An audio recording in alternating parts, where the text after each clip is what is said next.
Let's see the next question. Question number 109. The least perfect square divisible by 3, 4, 5, 6 and 8 is least perfect square divisible by these numbers. तो क्योंकि हमें least perfect square निकालना है तो सबसे पहले हम एलसीएम निकाल लेंगे, least common multiple. So let's see इसका क्या एलसीएम होगा.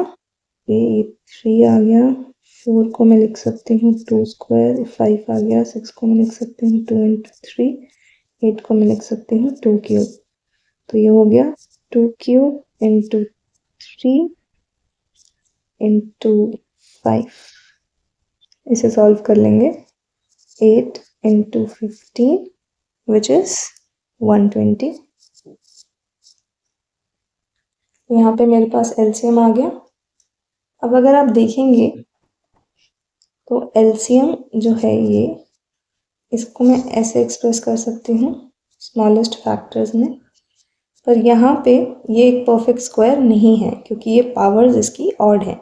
इसे परफेक्ट स्क्वायर बनाने के लिए ऐसा कौन सा स्मॉलेस्ट नंबर है जिससे मैं इसको ईदर डिवाइड और मल्टीप्लाई कर सकती हूँ. तो इसकी एक और पावर मैं बढ़ा दूंगी, इसकी भी एक और पावर मैं बढ़ा दूंगी और इसकी, तो बन जाएगा ये परफेक्ट स्क्वायर. तो इसका मतलब 120 इंटू 2 इंटू 3 इंटू 5 मैं करूँगी तो मेरे पास लीस्ट परफेक्ट स्क्वायर नंबर आ जाएगा which will be divisible by 120. मुझे ये x की वैल्यू निकालनी थी तो ये आ जाएगी. मल्टीप्लाई कर लेते हैं इसको. 30 आ गया, 3600. So option number D is the answer.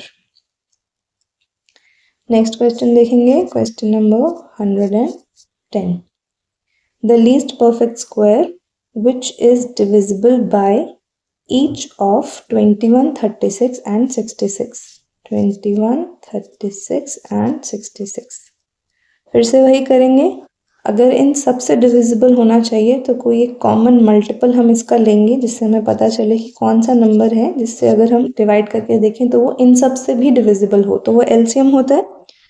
तो एलसीएम ऑफ 21, 36 एंड 66 हम इसे सॉल्व करेंगे.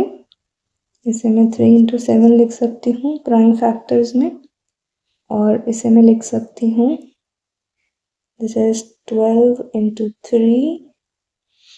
सो 2 square into 3 is 12 into 3. 66 is, अगर मैं फैक्टर्स करने जाऊँ इसके, 33, 3 एंड 11. तो दिस इज 2, 3 एंड 11. तो यहाँ पे 3 की जगह 3 स्क्वायर लिख सकती हूँ, 3 इंटू 3 की जगह. हाईएस्ट पावर 3 की 3 स्क्वायर है, और ये मेरा एलसीएम आ गया 2 square into 3 square into 7 into 11 which is 4 into 9 into 77, 36 into 77. लेकिन अभी ये परफेक्ट स्क्वायर नहीं है.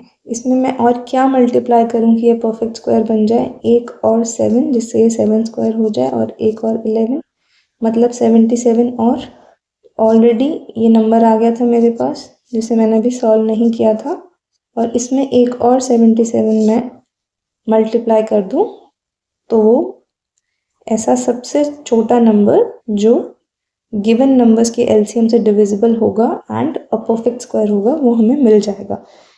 तो इसको पूरा मल्टीप्लाई करने के बाद ये आंसर मेरे पास आ जाएगा 213 and 444 which is option number A. ये बहुत ध्यान से देखना है क्योंकि इन्होंने कंफ्यूजिंग ऑर्डर में डिजिट्स दिए हुए हैं. So this is 213,444. अगर आप यहाँ पे देखेंगे तो पहले जो एलसीएम मेरे पास आया था वो ये था. ठीक है, एलसीएम की वैल्यू मेरे पास आई थी 2 square into 3 square into 7 into 11.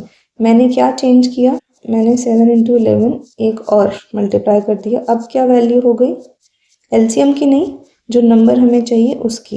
ये हो गई। तो अगर मैं अब इसका स्क्वायर रूट करूंगी तो बहुत इजीली मेरे पास इसके स्क्वायर रूट की वैल्यू आ जाएगी। So which proves that this is a perfect square.